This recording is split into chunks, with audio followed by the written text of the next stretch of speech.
reflexionar, y especialmente yo quiero destacar de María dos obras. Una que me sirvió, a mí quizá es algo de egoísmo, que escribió con una profesora de la que igual yo muy buen recuerdo, que fue Doña, sobre los molinos del río y de la Huerta de Murcia. Y recientemente ha publicado un libro titulado La cultura del agua en Murcia, que yo, María, tendría que pedir que sea la forma de registrarlo, porque para conseguirlo he tenido que hacer cosas muy brillantes.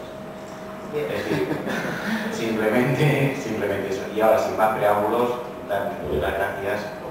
Bueno, gracias José María, y espero que esta resistencia mantina persista 40 minutos.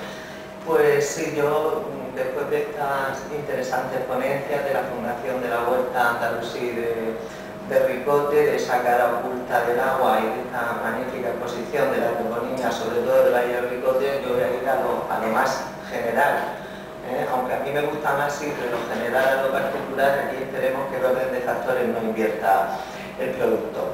Efectivamente, una de mis últimas monografías ha versado sobre una síntesis. Yo soy historiadora, trabajo con documentos. La interpretación de los documentos en una etapa tan extensa y tan intensa como es la fundación de Murcia, que marca el inicio de, sobre todo la Murcia capital de la cura, o desde el 713 con el pacto de Teodomiro hasta finales del siglo XV, pues es un extenso periodo donde la Huerta va a sufrir, lo voy a sintetizar, una serie de transformaciones importantísimas. Hay que hacer una inflexión, lo que es la Huerta andalusí, desde la fundación con Abderramán II en el 825 hasta 1243, cuando comienza mucho mejor. Por tanto, queda en el aire hasta que alguien ponga en marcha la línea geoarqueológica que se ha puesto aquí en marcha con Arnal,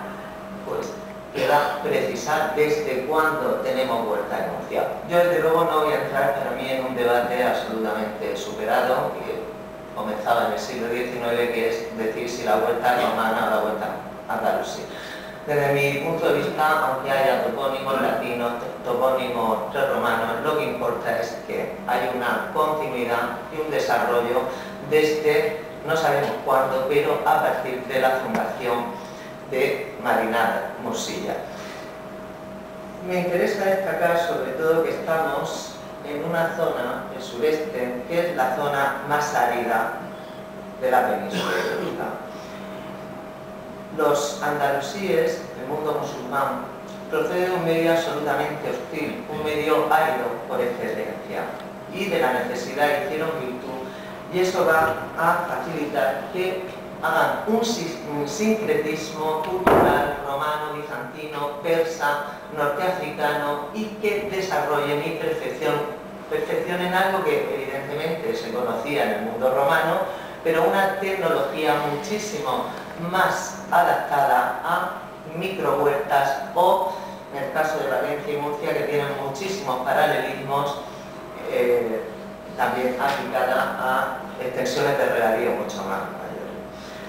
¿Por qué el título de la ponencia, un título un poco lírico, El agua que no cesa? ¿Por qué? Porque los murcianos, si tenemos algo que nos une, es el agua. El agua desde, es el origen de la vida, pero desde la etapa andalusí, durante 400 años de historia musulmana en Murcia, y posteriormente hasta la actualidad, ha condicionado y sigue, por desgracia, y si no abrimos los periódicos, condicionando la vida de los murcianos. Por tanto, el agua es un tema que no cesa, y a veces es un tema que nos desune más que nos lleva de Murcia.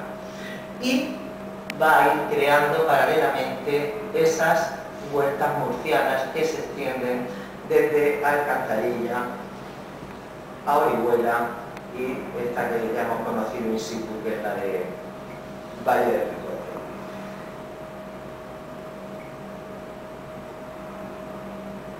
Creo que el agua, he dicho que es algo que nos desune muchas veces con otros colectivos, pero a los murcianos es algo que nos debe unir, y si tenemos alguna seña de identidad que no es independencia, es el agua. El huertano, yo creo que es el mejor representante, ese personaje anónimo, laborioso, que durante tantas generaciones ha sufrido por abundancia, es decir,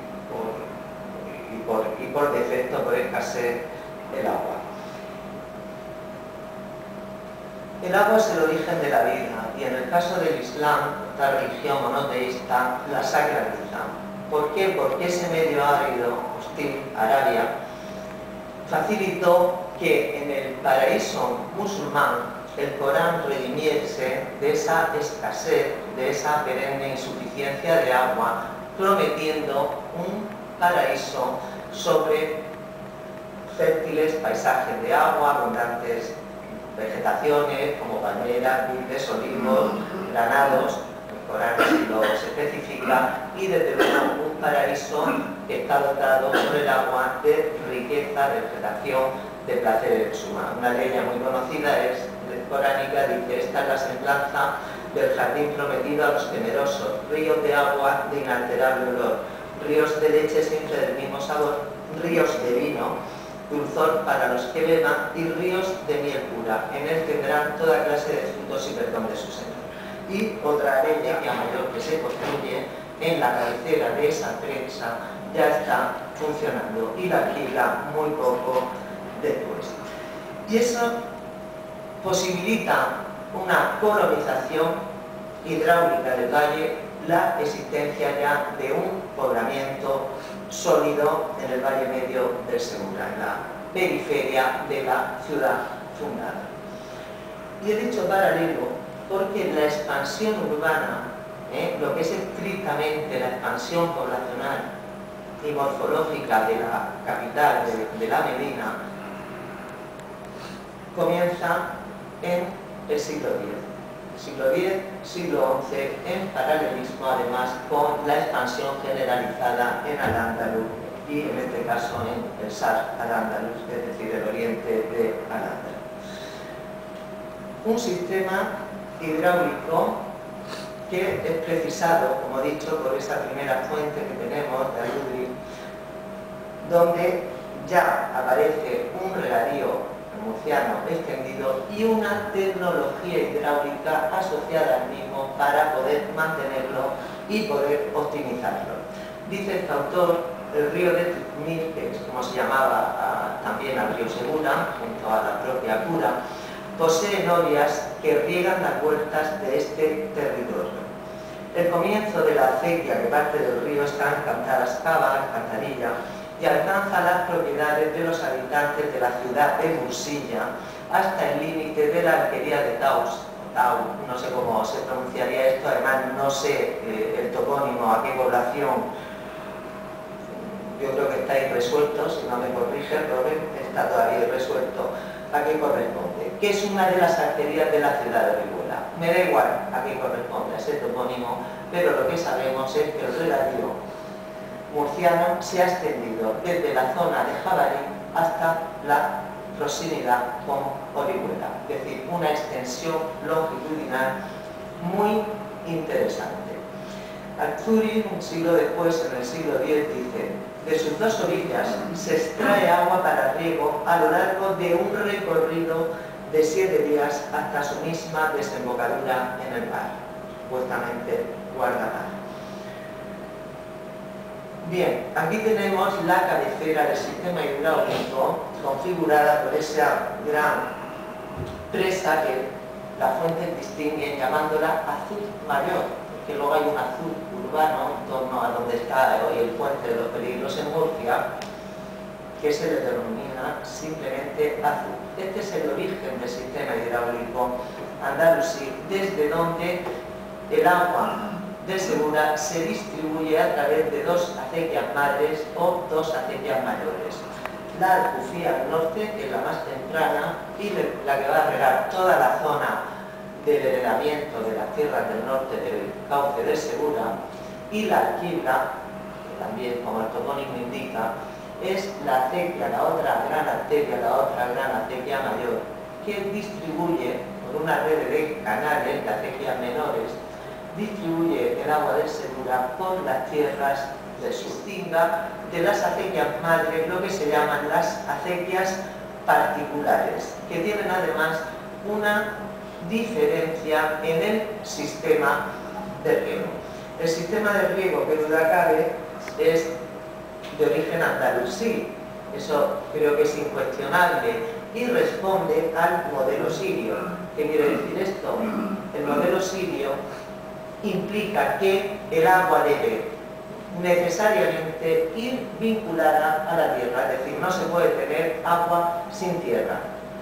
Ahora bien, cuando estemos en la etapa castellana y esa fragmentación sea muchísimo mayor, sí que creo que se puede apuntar una cierta disociación de ese primigenio sistema andalusí con la existencia de tierras, una vez que se ha ampliado el regadío, de tierras que no han tenido originariamente desde la época andalusí derecho a riego, por tanto no tienen propiedad del agua, y se tiene que suplir esto creando una figura nueva que es el agua de gracia, el eslogan de agua para todo que se ha creado en Murcia, pues tiene este antecedente. No hay tierras que no tienen derechos de agua y el concejo distribuye las aguas sobrantes para esas nuevas tierras que han extendido la huerta de Murcia en zonas inicialmente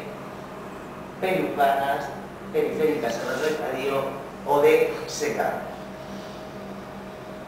Aquí vemos un esquema de la gran arteria fluvial, que es el Segura, el azul, y la zona norte del heredamiento con acequias mayores que se distribuyen por acequias menores, brazales, regaderas, arufas, filas, es decir, se distribuye hasta tener un chorrito, un hilito, una filita de agua que pueda dar riego más o menos estable tanto al regadío